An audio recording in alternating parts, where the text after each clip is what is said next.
السلام علیکم ورحمۃ اللہ وبرکاتہ۔ میرپور آزاد کشمیر سے محمد رضوان صاحب پوچھتے ہیں کہ سجدہ صاحب کب واجب ہوتا ہے؟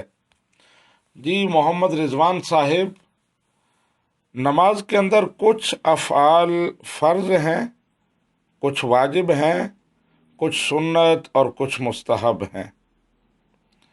فرض اگر رہ جائے تو نماز سرے سے ہوتی ہی نہیں ہے، لیکن اگر فرض کی ادائیگی میں تاخیر ہو جائے یا واجب بھولے سے رہ جائے تو اس کا ازالہ سجدہ سہو کے ذریعے ہو سکتا ہے، یعنی اس صورت میں سجدہ سہو واجب ہوتا ہے۔ اگر آخر میں سجدہ سہو کر لیں تو نماز ہو جائے گی، ورنہ نماز نہیں ہوگی، واجب الاعادہ ہوگی۔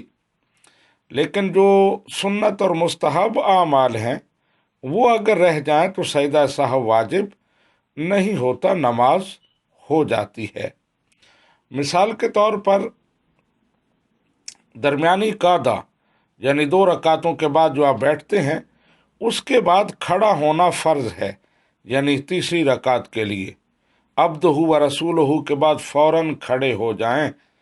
اب عبدہ و رسولہ پڑھنے کے بعد آپ کھڑے نہیں ہوئے بلکہ بیٹھے رہے اور اللہم صلی علی محمد پڑھ لیا، یا پڑھا نہیں لیکن اتنی دیر بیٹھے رہے جتنی دیر میں یہ پڑھا جا سکتا ہے، تو سجدہ سہو واجب ہو جائے گا۔